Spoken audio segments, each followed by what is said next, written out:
Non, la France, ce qu'elle est en train de faire, c'est d'intimider les gens, essayer de fermer les bouches des leaders des opinions, les gens qui sont en train de lutter pour la souveraineté africaine. Donc, ça n'a pas de sens que nous, on reste et on continue à faire les mêmes choses comme nos aïeux. Si la France ne veut pas des Africains chez lui, nous ne voulons pas la France chez nous. Point et final. Donc, moi, je crois que les panafricanistes doivent être clairs dans cette affaire. Dans les années 60, c'est comme ça qu'ils ont commencé. Nos leaders des indépendances africaines qui ont commencé à parler, soit les années 50 et 60, tous ont été éliminés. Moi, je suis en train de penser comme les gens, Patrice Lumumba, je pense à Uniobe au Cameroun, et je pense à les gens comme les Sylvanus Olympio, les Kwame Nkrumah, tous ces gens qui ont lutté et pour essayer d'avoir, soi-disant, l'indépendance que les pays africains aujourd'hui, ont commencé par là, on les effraie. Après, quand ils voient que les panafricanistes ne sont pas effrayés, ce qu'ils font, c'est les tuer. Et moi, je veux lancer un appel à tous les panafricanistes que nous sommes dans une situation très délicate parce que la France, quand elle commence à donner ses pas, nous, on doit être très éveillés et travailler en ligne entre tous pour essayer d'avancer et éviter qu'on nous élimine un à un, comme ils ont commencé maintenant à interdire les gens de ne pas pouvoir entrer au territoire français. Le panafricanisme, c'est l'idéologie de la libération, une idéologie de résistance. Nous, on comprend qu'à travers le panafricanisme, on peut reconstruire ce qui a été détruit par l'Occident. C'est pour cela que le panafricanisme est très important, parce que la première phase actuelle du panafricanisme, c'est de conscientiser la population. Une fois que on conscientise la plupart de la population, on crée les gens qui sont déterminés. Et les gens déterminés, comme on a vu le cas de Tchad, c'est les gens qui sont conscients. Et quand tu es conscient, tu es capable de donner ta vie pour une cause. Donc, Comme au Burkina Faso aussi, bien oui, entendu. On a comme au Burkina Faso, comme on a fait au Mali, au comme on a Mali, fait Burkina Faso. au Centrafrique. Et comme les Noirs, c'est comme si nous n'avons pas de mémoire. Quand on tue nos frères, aujourd'hui on pleure, demain on commence à danser, à boire du vin et on oublie. Donc, nous sommes dans ce travail de dire, même si on n'a pas toutes les armes pour changer la situation pour le moment, nous, on doit, on ne doit pas oublier nos frères.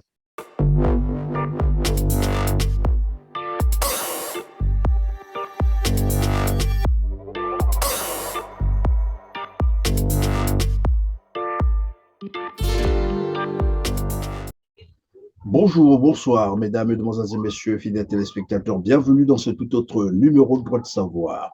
Au centre de cette interview, le panafricanisme actif. Pourquoi accélérer cette lutte et quelle posture désormais pour les africanistes face aux nouveaux enjeux géostratégiques et géopolitiques du monde multipolaire?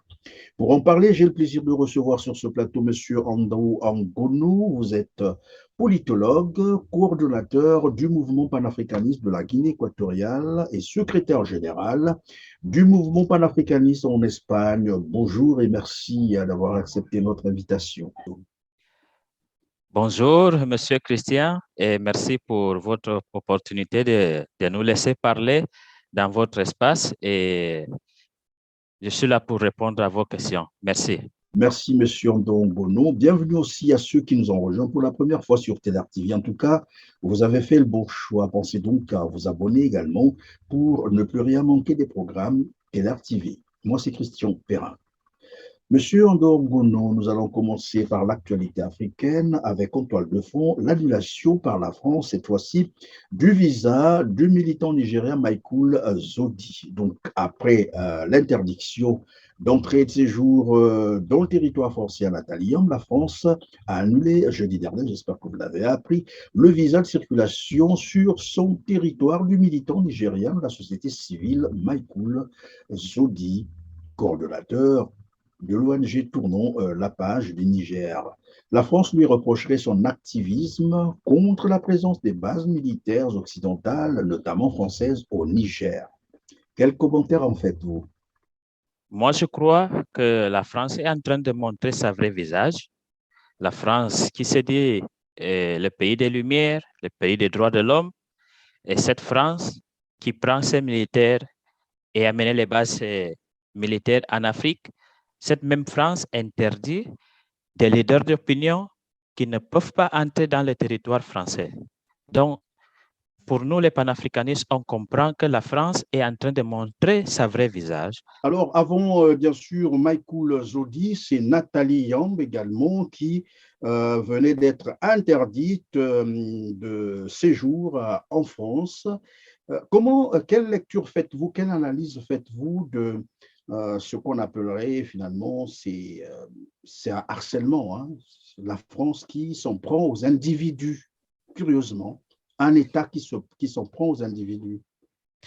Et je crois, comme panafricaniste, c'est une très bonne nouvelle pour les panafricanistes. Pourquoi?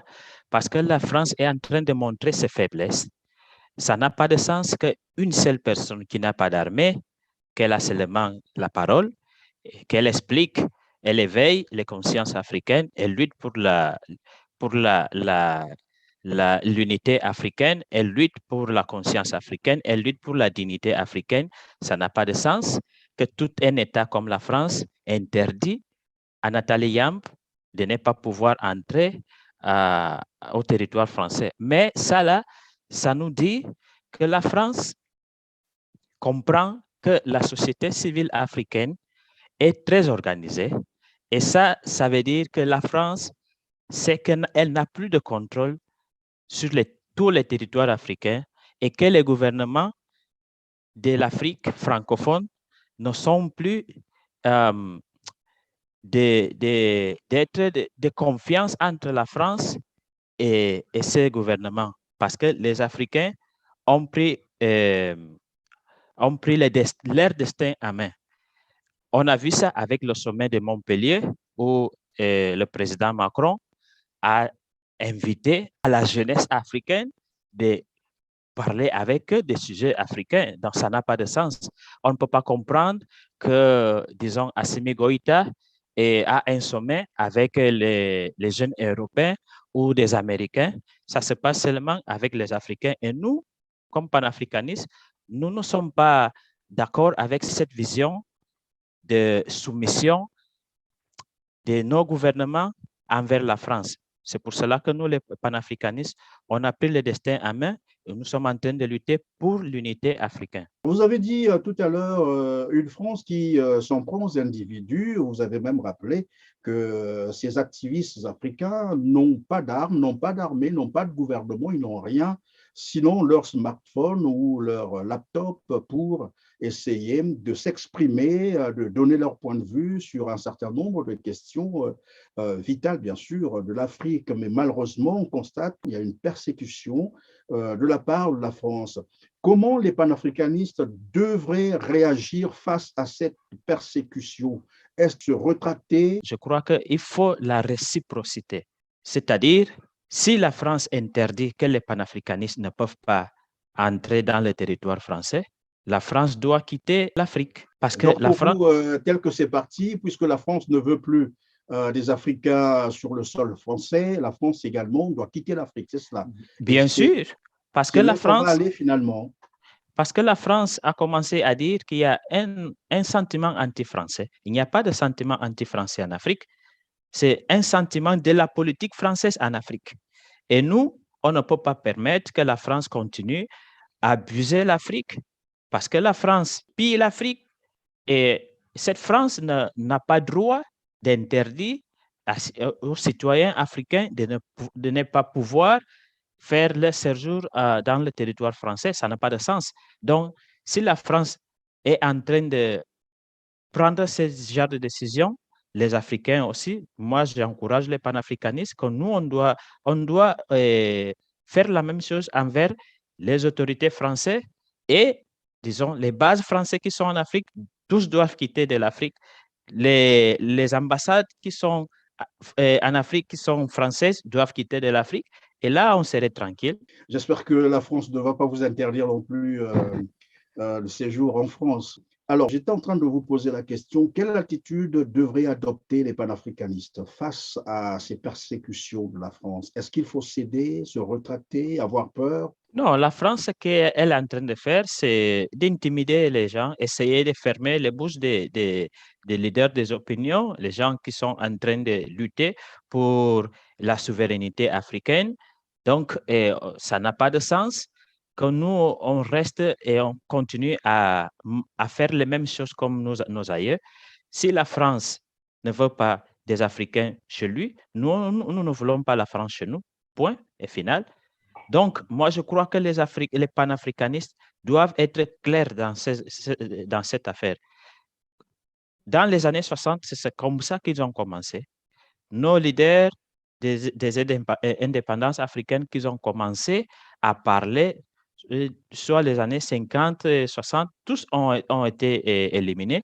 Moi, je suis en train de penser comme les gens, Patrice Lumumba, je pense à Onyobe au Cameroun, et je pense à les gens comme les Sylvanus Olympio, les Kwame Nkrumah, tous ces gens qui ont lutté et pour essayer d'avoir, soi-disant, l'indépendance que les pays africains aujourd'hui, ont commencé par là, on les effraie. Après, quand ils voient que les panafricanistes ne sont pas effrayés, ce qu'ils font, c'est les tuer. Et moi, je veux lancer un appel à tous les panafricanistes que nous sommes dans une situation très délicate parce que la France, quand elle commence à donner ses pas, nous, on doit être très éveillés et travailler en ligne entre tous pour essayer d'avancer et éviter qu'on nous élimine un à un, comme ils ont commencé maintenant à interdire les gens de ne pas pouvoir entrer au territoire français.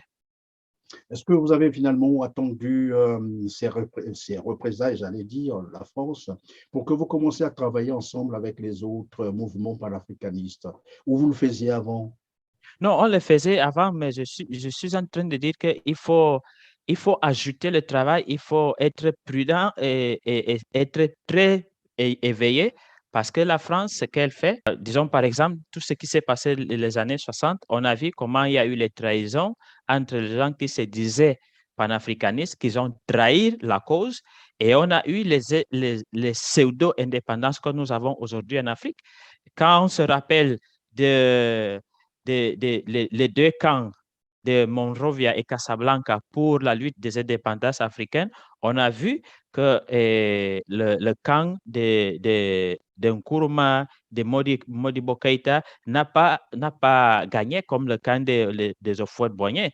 C'est-à-dire que ces gens-là, même s'ils parlent les mêmes causes, ils doivent savoir, je suis en train de parler à tous les panafricanistes, qui doivent savoir que nous, on doit être très clair dans notre lutte et on doit s'unir pour avoir une Afrique libre et indépendante et souveraine. Vous en appelez là à l'unité des panafricanistes, question de se surveiller parce que, telles que les choses sont parties, on risque de vivre ce que les Africains ont vécu. Vous avez dit dans les années 60 comment on avait commencé finalement à éliminer certains les têtes qui ne plaisaient pas naturellement à la France.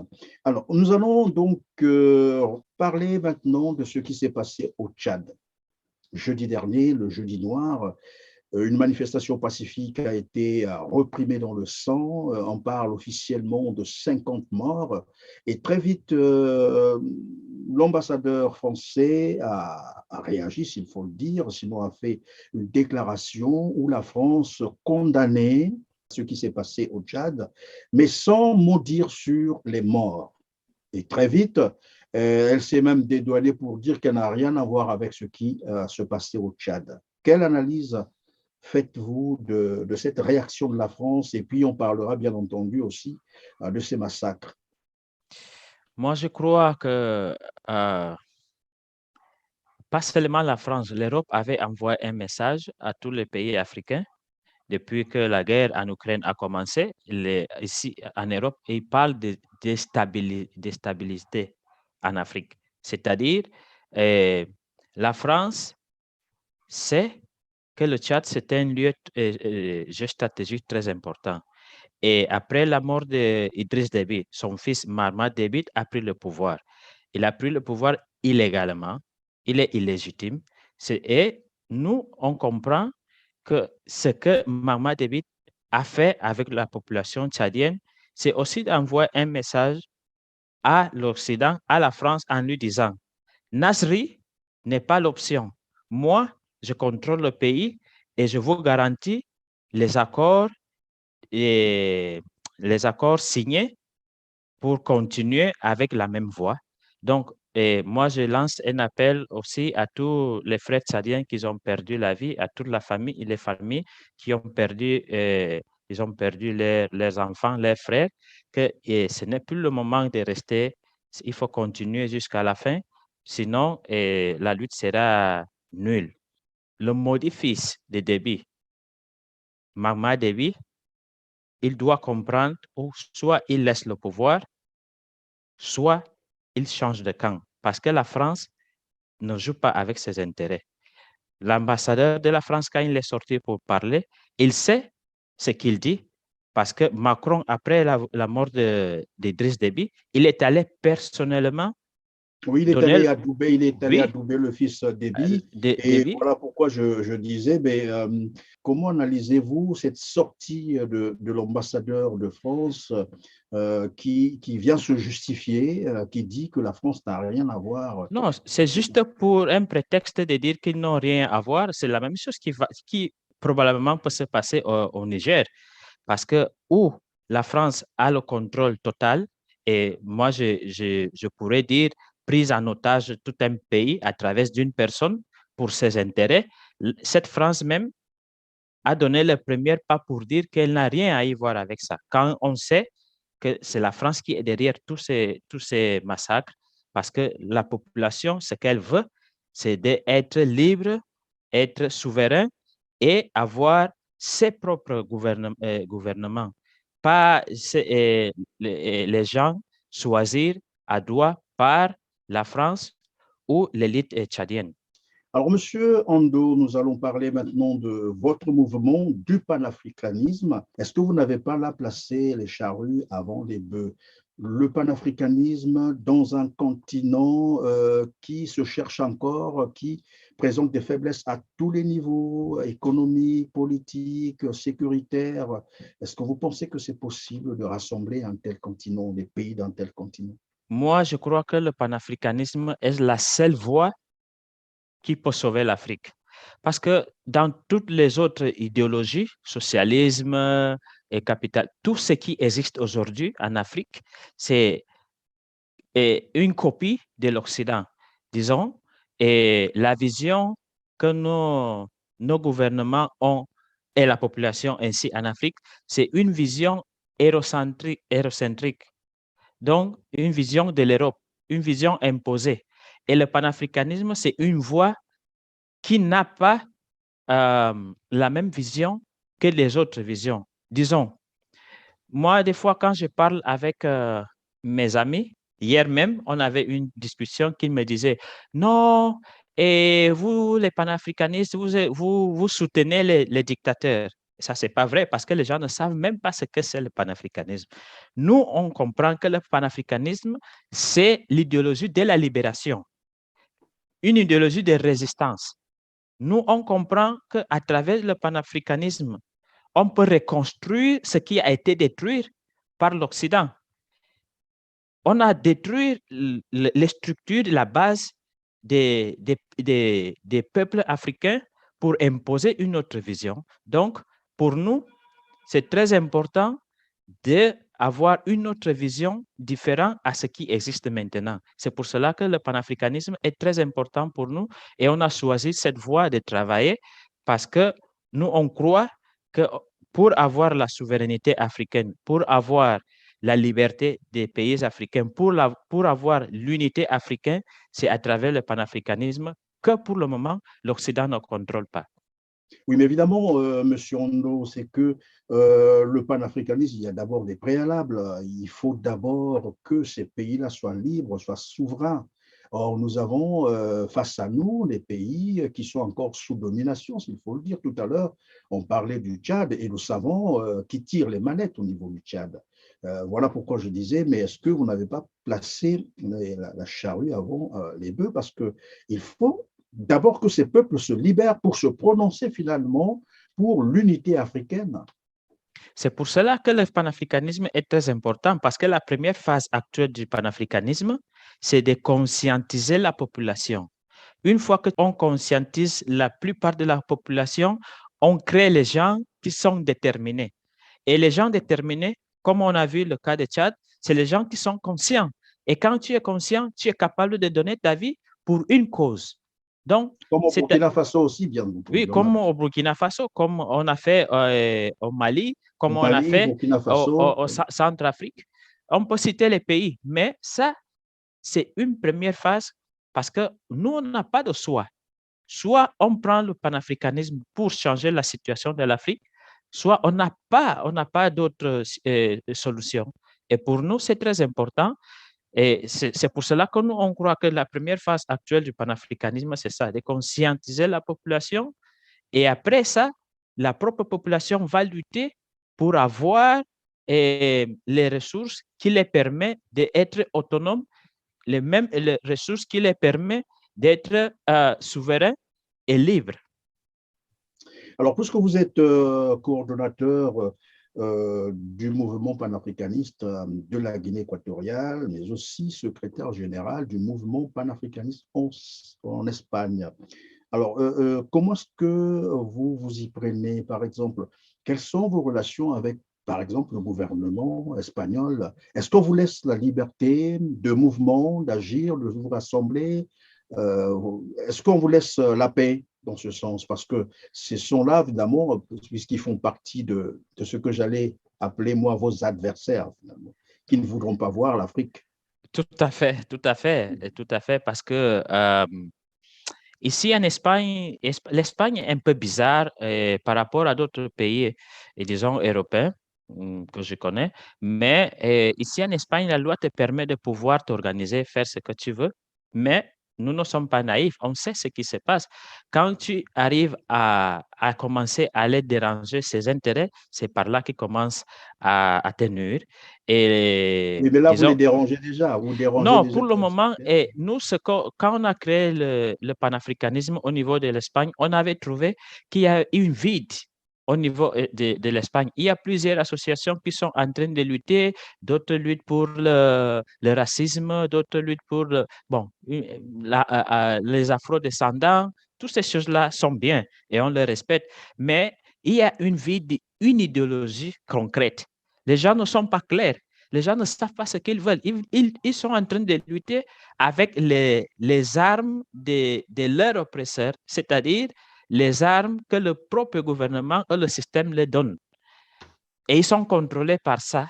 Et moi, disons, par ma propre expérience, je vis à Valencia, en Espagne, et moi, j'étais conseiller de migration à la mairie de Valencia avec d'autres quand j'étudiais à l'université. Quand j'ai fini, j'ai vu les problèmes qu'on avait au niveau des, disons, les associations, organisations noires à Valencia.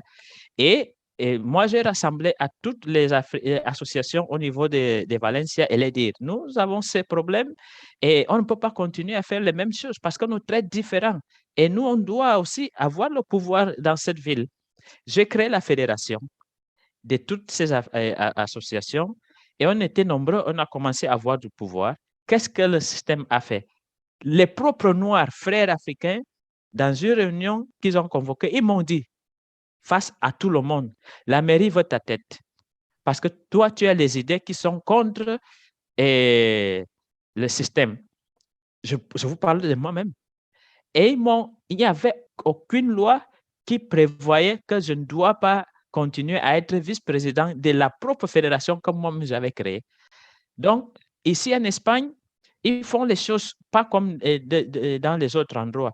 Quand on crée quelque chose comme le panafricanisme en Espagne, que nous sommes en train de travailler et essayer de rassembler tout le monde au niveau de l'Espagne, on sait que dans ce groupe, ils peuvent introduire d'autres gens pour détruire, ou ils peuvent aussi faire ce qu'ils ont fait avec les propres Espagnols et avec le parti Podemos, d'essayer de détruire les propres adversaires parce qu'ils ont tous les armes pour le faire. Et moi, je peux vous donner aussi le cas, ce qui s'est passé aux États-Unis avec les Black Panthers, comme ils ont détruit le Black Panther. La même chose s'est passée, je crois, cette année ou l'année passée avec le frère Beyanzin, on a aussi Son LD, organisation, oui. oui, son organisation en France. Donc, c'est pas qu'on on ne sait pas que nous avons des adversaires, mais ça, c'est notre travail parce que nous sommes déterminés, nous avons la conscience et nous voulons changer des choses pour nous, pour nos frères, pour notre continent et pour les Noirs. Alors, Monsieur Ando Angono, vous êtes également politologue. Tout à l'heure, vous parlez même de l'idéologie. C'est le moment de nous parler évidemment de votre vision, de votre idéologie, du panafricanisme, j'allais dire. Quelle est votre vision du panafricanisme? Parce que j'ai l'impression que tout le monde ne voit pas les choses de la même manière, non? Oui, c'est vrai. Et comme presque toutes les idéologies, le panafricanisme aussi est divisé. Moi, avec mes frères, nous avons la vision de Marcus Garvey. Nous sommes garveyistes. Donc, pour nous, on pense d'abord pour l'unité africaine. L'Afrique doit être unie. Nous sommes les héritiers de Marcus Garvey et nous voulons que l'Afrique soit unie. Nous voulons que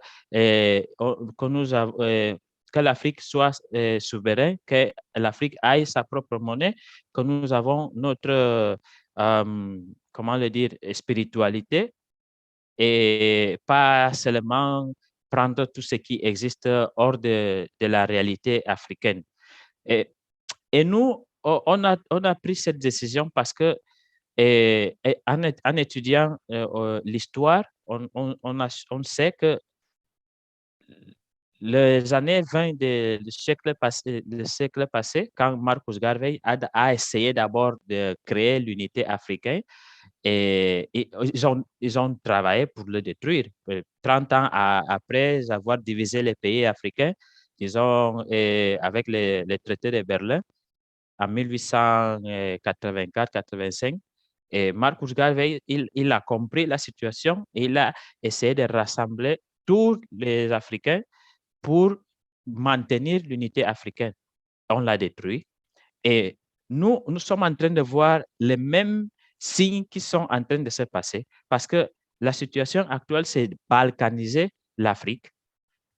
On a vu le cas du Soudan, on a vu ce qu'ils ont failli faire avec le Mali, et le Cameroun a le problème, essayer de diviser le Cameroun en deux, le parti anglophone avec le parti francophone. Même chez moi, en Guinée équatoriale, il y a une partie une île qui se proclamait autonome. Et nous avons ces problèmes. Donc, Oui, comme ils ont voulu le faire aussi au Mali, mais aussi en RDC. On parle, il y avait, je crois, une stratégie comme ça, de balkanisation. Alors, lorsque vous parlez de l'unité africaine, c'est un appel que vous lancez à vos amis, aux autres mouvements panafricanistes, de se rassembler. oui, c'est ce que nous sommes en train de faire maintenant en Espagne. Nous, on a lancé ces appels pour rassembler et travailler pour une même vision, que c'est la vision garveyiste, mais panafricaniste pour la libération de notre continent et la libération de l'homme noir pour avoir notre dignité. Et nous sommes en train de travailler sur cette ligne. Donc, ce qu'on va faire, disons, à Madrid, le 29 de ce mois, je profite d'appeler tout le monde qui peut arriver à Madrid le 29 octobre, c'est le prochain samedi. On va faire une convention à Madrid. Cette convention, on a invité à tous les associations frères, aussi panafricanistes de toute l'Europe, de venir à Madrid pour la convention, de ne pas oublier ce qui s'est passé en juin. On a tué nos frères à Melilla. Et comme les Noirs, c'est comme si nous n'avons pas de mémoire. Quand on tue nos frères, aujourd'hui on pleure, demain on commence à danser, à boire du vin et on oublie. Donc, nous sommes dans ce travail de dire, même si on n'a pas toutes les armes pour changer la situation pour le moment, nous, on doit Et on ne doit pas oublier nos frères. Ils avaient toute une vie, ils avaient toute une dignité, et nous, on va lutter pour reconnaître que nos frères ils sont morts dans la mer, ce qu'on a vu parce qu'ils meurent tous les jours, ce que la télé a pu montrer. Nous, on croit que ces gens avaient une dignité et nous, on n'oublie pas nos gens, on ne pardonne aussi, on ne pardonne pas les gens qui sont derrière en train de faire que l'Afrique subit ce genre de situation. Et ce n'est pas la D'abord, première fois. monsieur Ando Ngono, nous allons peut-être revenir, si le temps nous le permet, on reviendra sur ce drame de Melilla. On va en parler tout à l'heure, mais je reviens sur votre appel que vous avez lancé tout à l'heure. Vous avez dit, vous avez invité tout le monde, hein, les mouvements panafricanistes à vous rejoindre. Et la date, vous avez dit, c'est le 29 octobre prochain. C'est bien cela, de vous retrouver en Espagne. Mais je sais aussi que lorsqu'on envoie une invitation à tout le monde, finalement, c'est personne qui a été invité. À qui vous faites allusion finalement quand vous dites vous avez invité les amis, les mouvements, vous faites allusion Non, à nous qui? avons invité, parce on a essayé de faire une convention en Allemagne. Il fait cela certains mois et ça n'a pas fonctionné. Donc, on a décidé de faire la convention à Madrid où les gens on avait d'abord parlé sur le sujet qu'ils peuvent venir à Madrid et faire ce travail. Parce que la convention ainsi, c'est une loi morale, même si elle n'est pas écrite. Donc, c'est juste pour faire voir à tous, disons, eh, ambassadeurs africains qui sont en Europe, qui n'ont rien dit par rapport à la situation de Melilla, et disons nos gouvernements en Afrique qui n'ont rien dit par rapport à cette situation, que tous ces gens qui sont en train de mourir dans la mer, que tout le monde sache que nous sommes là et qu'on va travailler pour faire justice à tous ces gens-là. On veut une réparation pour la cause noire, on veut la justice pour nos frères et on ne les oublie pas. Donc, Oui, mais tout, donc, je disais tout à l'heure, vous avez invité qui par exemple? Est-ce qu'on peut les citer quelques-uns, bien sûr? disons, on a invité l'arrière-fils de Marcus Garvey à Jamaïque. Il va être à Madrid. On a invité nos frères. On a lutté à. Je pense à Kebi Seba, Nathalie Yamb, Franck Non, et Payne. on a déjà fait venir Kemi Seba. Il est venu en 2018 à Barcelone. On l'a invité, le mouvement panafricaniste. Il est venu. On a été très ravis de le recevoir en Espagne. On a travaillé ensemble, on a parlé de beaucoup de projets ensemble et on n'a pas pu inviter Nathalie Yam, on n'a pas pu inviter les frères, disons, comme les frères Bayanzin, Majulu, Dizambaya, parce qu'on n'a pas leur contact direct. On a invité les gens avec eux, on travaille dans certains sujets. Mais si jamais ils sont en train de vous suivre à cette émission, est-ce qu'ils pourront se joindre à vous, par exemple, puisque vous parlez de contact Nous, on serait très ravis de les avoir parce qu'on n'a pas leur contact et une fois qu'on aurait leur contact, on va les inviter la prochaine fois. Et s'ils peuvent être là à Madrid le 29, ça sera ravi pour nous et tout honneur. Oui, mais que d'organiser, par exemple, ce genre de rassemblement, des réunions de travail présentielles, c'est-à-dire il faut que les gens soient là physiquement. Aujourd'hui, il y a un outil qui permet à tout le monde de se rassembler, de tenir des réunions, quels que soient les endroits où ils se trouvent. Vous pouvez utiliser, par exemple, les outils, l'outil informatique, pourquoi pas, et pour atteindre tout le monde au même moment et être beaucoup plus efficace.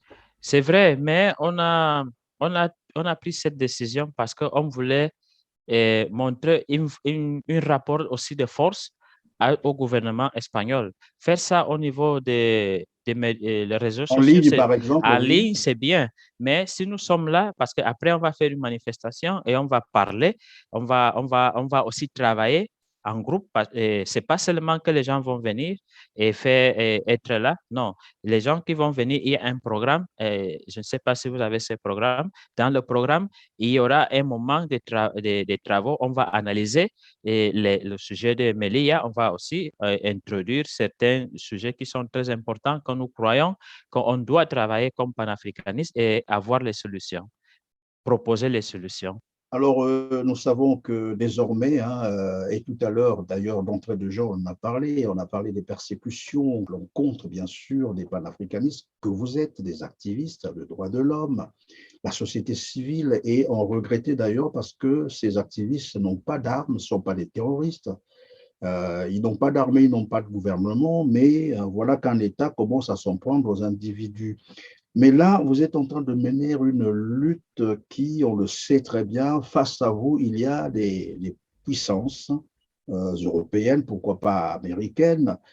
Quels sont les leviers sur lesquels vous allez, sans bien sûr dévoiler vos stratégies, sur quel levier allez-vous agir pour évidemment faire face à ce nouveau front-là, c'est-à-dire l'intimidation, mais aussi quelques obstacles que peuvent vous poser vos adversaires? Est-ce que vous avez des moyens de pression? Vous avez une possibilité d'équilibrer les forces? Parce qu'aujourd'hui, il est démontré que tout est rapport de force.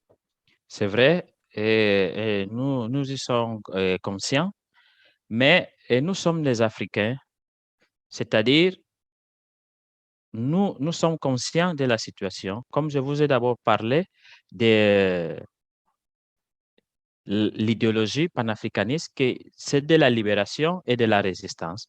Nous, nous avons une arme, et cette arme s'appelle la parole.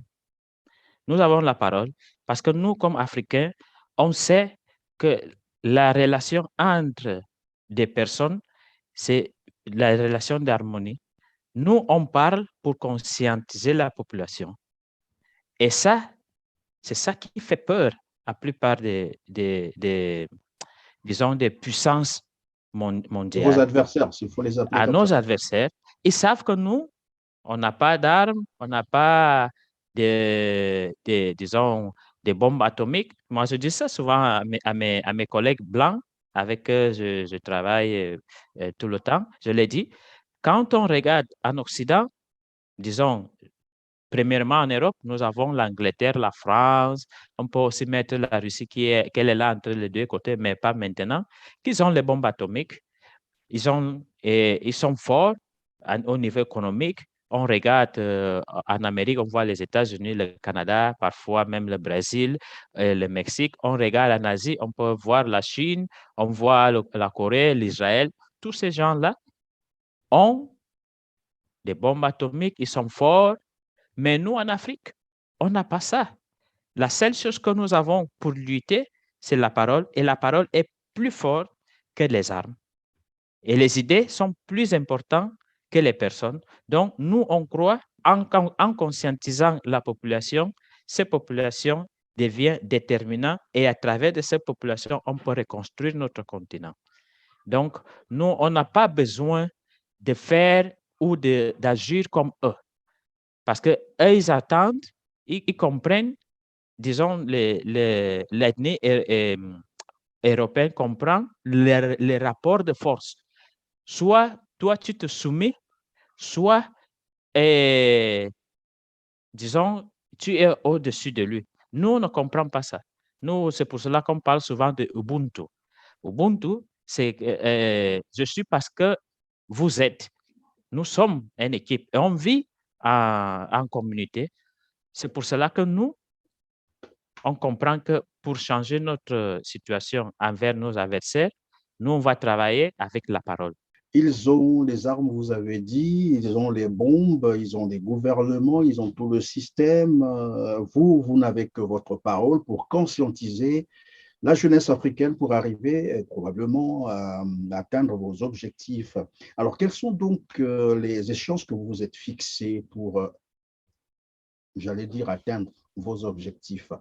Et nous savons que l'Union africaine s'est fixée 2063 pour atteindre ses objectifs, bien sûr, pour Notamment, on parlerait de la souveraineté, l'intégrité territoriale, l'indépendance de ces États membres. Il y a quelques mouvements aussi qui misent sur 2030. Mais je sais, et peut-être qu'il faut le rappeler, que les promesses à long terme n'engagent que ceux qui y croient. Vous, vous avez fixé certainement aussi à des échéances. Jusqu'à quand? Quand est-ce que les Africains pourraient voir le bout du tunnel? Vous savez, les sciences sociales ne sont pas comme les sciences exactes. Donc, moi, ça me fait rire un peu parce que euh, je ne Vous ne suis voulez pas pas vous futuriste. aventurer sur ça, ne pas donner les dates pour Oui, le je ne peux pas dire on va faire ça dans tel délai ou l'autre, mais ce qui est vrai, c'est que tous Mais les est-ce qu'il y a signes des éléments, il y a des éléments qui vous rassurent, qui vous c'est ça, il y garantissent a les éléments, que vous c'est allez ce que je arriver veux à dire, terme parce de... que, disons, qui savait que le monde allait changer avec le COVID-19? Tout a changé. Donc, il y a certains sujets qui peuvent faire changer une situation d'une façon ou l'autre. Nous sommes en train de voir ce qui se passe avec la guerre entre la Russie et l'Ukraine, bon, disons, la guerre entre l'OTAN et l'Occident à travers de l'Ukraine et la Russie. Ça aussi a bouleversé le monde. Et c'est une opportunité que nous avons, disons, les peuples africains, parce que les gouvernements africains ne veulent rien changer. Ils veulent le statu quo qui existe parce que l'élite occidentale et l'élite africaine sont très contents avec le système. Donc, nous, panafricanistes, avec tout ce qui se passe maintenant en Afrique, le Tchad, le Mali, le Burkina Faso et le Niger et d'autres pays africains, et le Congo, le Kinshasa, le Brazzaville, tout ça, ce sont les signes qui nous disent que comme panafricanistes, nous sommes dans la bonne voie de la conscientisation. Et ça peut permettre que, avec l'appui des peuples africains, qu'on n'espère rien de nos gouvernements, on peut, on peut les imposer avec nos rapports de force de changer de camp. Vous allez voir maintenant qu'avec la situation de l'Ukraine et la Russie, les pays africains ne se sont pas prononcés parce qu'ils ont peur, ils ne veulent pas prendre le camp. Et ils sont là entre ou la Russie ou l'Occident. Mais s'ils étaient clairs, comme la situation de Mali, Érythrée, le Centrafrique, prendre un camp et savoir que moi, je veux travailler avec ces camps, soit la situation qu'on on pourrait avoir à la fin de tout ça, mais nous sommes clairs dans notre élection. Ça, c'est très important pour nous. Je veux dire avec ça que nous, panafricanistes ici, notre délai, c'est quand on va voir toute l'Afrique consciente, même la population européenne aussi consciente parce qu'elle est concernée. Tout ce qui se passe en Afrique à travers de leur gouvernement, ça se passe envers la société civile européenne qui ne sait pas ce qui se passe en Afrique. Notre travail, c'est de conscientiser la société civile africaine et la population africaine et aussi européenne. Donc, nous croyons qu'une fois que les gens seront conscientisés, une fois que les gens seront déterminés, on pourrait changer la situation de l'Afrique. Nous allons pratiquement à la fin de cette émission. Vous savez, l'article 13 de la Déclaration universelle des droits de l'homme dispose que toute personne a le droit de circuler librement et de choisir sa résidence à l'extérieur d'un État. Toute personne a le droit de quitter tout pays, y compris le sien, et de revenir dans son pays. Que vous inspirent finalement les politiques restrictives, bien entendu, mais aussi criminelles imposées par l'Europe particulièrement pour empêcher les Africains de se mouvoir, de se déplacer. Je fais allusion ici au drame de Melilla, Ça, où c'est une... l'Europe décaisse beaucoup d'argent, verse beaucoup d'argent à certains pays du Maghreb pour empêcher, évidemment, les jeunes Africains de se mouvoir, se déplacer, de migrer quelque part, alors que tout le monde est conscient que les conditions qui font migrer ces jeunes sont créées, bien entendu, par, bon, on n'accuse personne, mais par ces mêmes puissances. Moi, je crois que c'est une phase de leur stratégie parce que ils ne font rien par hasard. Donc, ce que je veux dire envers la première partie de la question, nous, les Africains, nous ne sommes pas concernés en ce qui, on peut dire, comme des institutions internationales. On ne voit pas les Africains. On ne le prend pas en compte alors. Non, on ne nous prend pas en compte. Et c'est réel, c'est vrai, parce que quand on a créé toutes ces institutions, l'Afrique n'existait pas encore comme les pays indépendants, soi-disant. C'est-à-dire, et je, peux vous, je vous prouve ça avec la CPI, Cour pénale internationale. Les qui on amène là-bas, l'armée française a bombardé le palais de Gbagbo, il l'a mené à la Cour pénale internationale. Il a fait plus de 10 ans là-bas. On l'a acquitté. Il est là-bas. Il y a eu plus de 20 000 morts qui payent la facture. Donc, et donc la communauté la internationale, ce n'est pas communauté l'affaire des internationale, Africains, ça ne leur concerne non, pas du tout. ça ne nous concerne pas. On peut même aussi parler d'une affaire récente, Récent, le oui. Mali. Le Mali a prouvé, dit avoir les preuves que c'est la France qui crée le terrorisme au Sahel et celui dans son Et pays. fournit les renseignements et les armes aux Renseignements, terroristes. Oui, c'est ça. violer l'espace aérien malien, toutes ces preuves, ils ont dit qu'ils vont l'amener à l'ONU. Qu'est-ce qui s'est passé le 15 août? Ça fait presque un mois. Ils ne veulent pas. C'est parce que c'est les Noirs, c'est les Africains. On ne compte pas.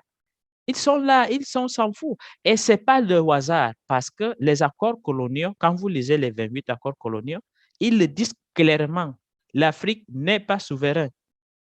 Et ce sont eux qui décident et ce sont eux qui disent ce qui est et ce qui n'est pas.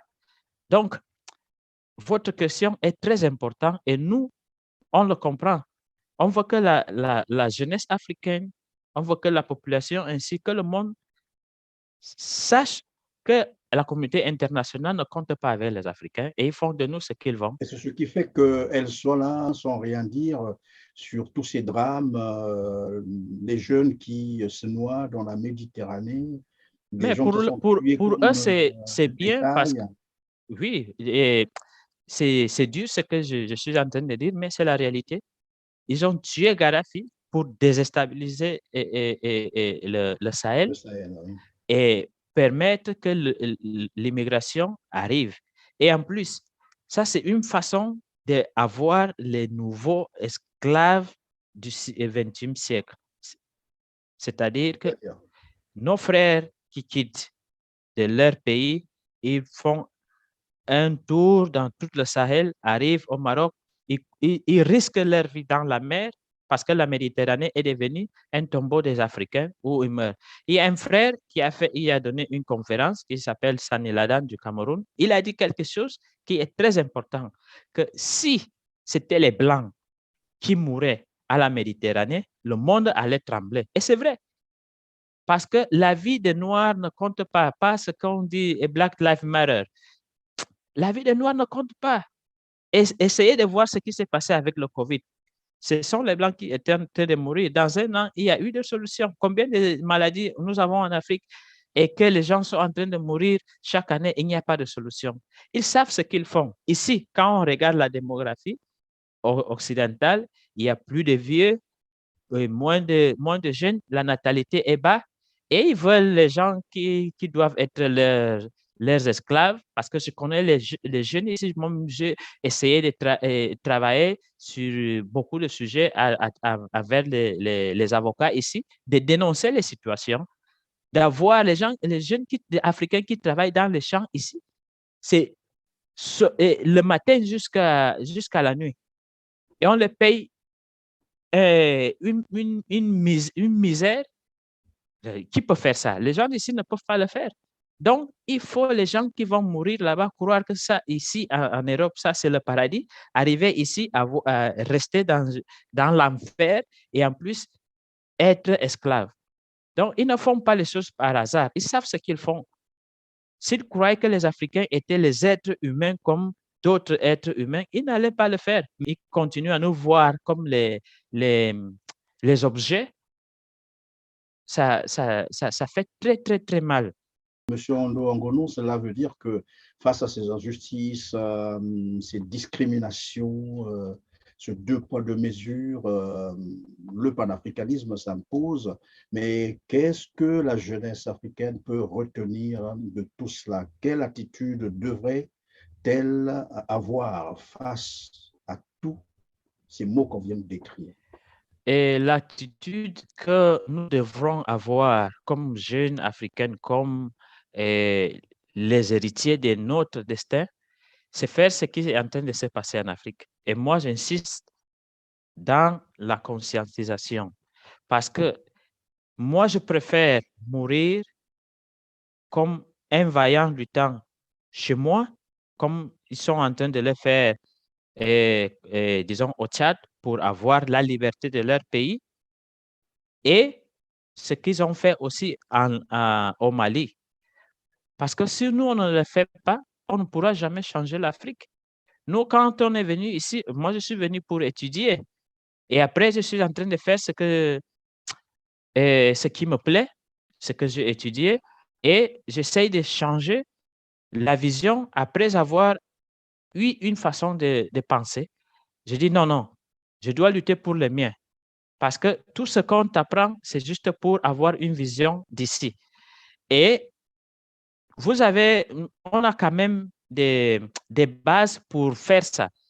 Et à travers de nous, on essaye d'être les baffles pour nos frères en Afrique en leur disant, ce qu'on vous vend sur les médias, ce n'est pas la vérité.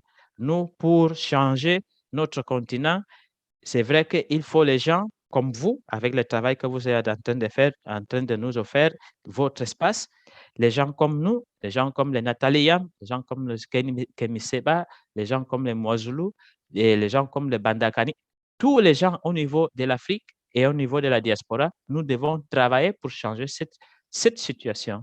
Et je crois que la jeunesse africaine commence à être très consciente et c'est pour cela que nous voyons beaucoup de mouvements en Afrique. Et ça va changer, ça va arriver tôt ou tard. Ça va arriver tôt ou tard, ça va changer. Voilà les paroles très optimistes de Monsieur Ando Angono. Je rappelle que vous êtes coordonnateur du mouvement panafricaniste de la Guinée équatoriale et secrétaire général du mouvement panafricaniste en Espagne. Vous êtes également politologue. On va donc terminer. Je vous accorde quelques secondes pour un mot de la fin probablement, pour adresser une invitation aux autres, ou peut-être que vous avez une préoccupation dont je n'ai pas posé la question. Non, et moi, je vous remercie pour le travail que vous êtes en train de faire et c'est une opportunité pour moi et notre organisation de pouvoir nous exprimer, faire savoir qu'en Espagne, il existe un mouvement panafricaniste parce que comme c'est l'Espagne, c'est un peu isolé et au niveau de l'Europe, on parle que l'espagnol, les gens ne comprennent pas. Moi, je fais l'effort parce que j'ai étudié français, de parler en français et c'est pour cela que les frères m'ont dit non, il faut parler aux autres, de savoir que nous sommes Les autres en train de communautés faire, aussi, voilà, oui, c'est vrai. qu'ils savent que nous sommes en train de faire ce travail ici en Espagne. C'est difficile et c'est compliqué, mais nous y arriverons et nous sommes en train de travailler. Je suis là pour remercier votre travail. Je suis là pour remercier aussi les frères en Afrique qui sont en train de faire le même travail au niveau local. Je pense, disons, au Cameroun, je pense au Mali, je pense au Kinshasa, je pense le Congo, Brazzaville, je pense à la Guinée équatoriale, je pense au Gabon, je pense dans tous les pays africains et aussi à la diaspora pour leur dire qu'on ne peut pas baisser les bras et nous sommes là pour lutter et changer la situation de notre continent parce que nous, comme êtres humains, nous voulons la même dignité et nous luttons pour être comme d'autres êtres humains sans aucune haine. Nous sommes les gens, les descendants des empires, nous sommes les descendants des personnes qui ont été les premières dans cette terre et nous, on veut justement être dignes comme les autres personnes. C'est pour cela que moi, je peux seulement dire merci à tous les gens qui sont en train de travailler et qui ils savent que le 29, nous avons cette activité à Madrid et que on veut continuer à travailler avec d'autres frères. Peut-être que c'est l'occasion de parler aussi en espagnol, pourquoi pas, toutes les langues dont vous faites usage. Pues muchísimas gracias, Cristian, por la oportunidad, porque necesitamos espacios como el tuyo para poder lanzar el mensaje, que otras personas nos escuchen. Nosotros estamos en España y lo que hacemos es el trabajo del panafricanismo que hemos empezado hace ya unos 10 años y queremos que los otros hermanos en las otras latitudes de Europa, del mundo, de África, sepan que en España nosotros estamos trabajando desde la vía ideológica panafricanista de liberación. Por eso entendemos que ya sea en África como en Europa, en cualquier parte del mundo, queremos la dignidad del ser humano africano como cualquier otro ser humano. Y esa dignidad nos permitirá de sentirnos igual que cualquier ser humano. Porque a día de hoy, con todo lo que está pasando en África, no nos están considerando como seres humanos. Por eso la convención del 29 de octubre, en una semana, en Madrid, es para reivindicar la vida de los hermanos que murieron en Melilla y dotarles de dignidad. No vamos a olvidarles, no podemos olvidarles y vamos a seguir trabajando en esa línea. Agradecer a todas las personas que nos están ayudando a enviar el mensaje y que llegue a todo el mundo. Muchísimas gracias a todos, muchísimas gracias a todos los que estáis en África haciendo el mismo trabajo de concienciar, que es la base más importante para nosotros, concienciar a la juventud africana, concienciar al pueblo africano para cambiar la situación que estamos viviendo en nuestro continente. Y libertad o muerte, venceremos. Voilà, nous sommes arrivés à la fin de cette émission. Merci, Monsieur Ando Ngono. Je rappelle que vous êtes politologue, coordonnateur du mouvement panafricaniste de la Guinée équatoriale et secrétaire général du mouvement panafricaniste en Espagne. Merci d'avoir été avec nous. À vous aussi, mesdames, mesdemoiselles et messieurs, en tout cas, merci de nous avoir encore accompagnés aujourd'hui. Likez et partagez pour nous aider, évidemment, à faire circuler l'information. Si vous nous avez rejoint pour la première fois, ne manquez pas de vous abonner pour être prévenu de toutes nos prochaines publications. On se dit au revoir et à très bientôt. Mais d'ici là, comme j'aime à le dire, prenez vraiment soin de vous. Merci.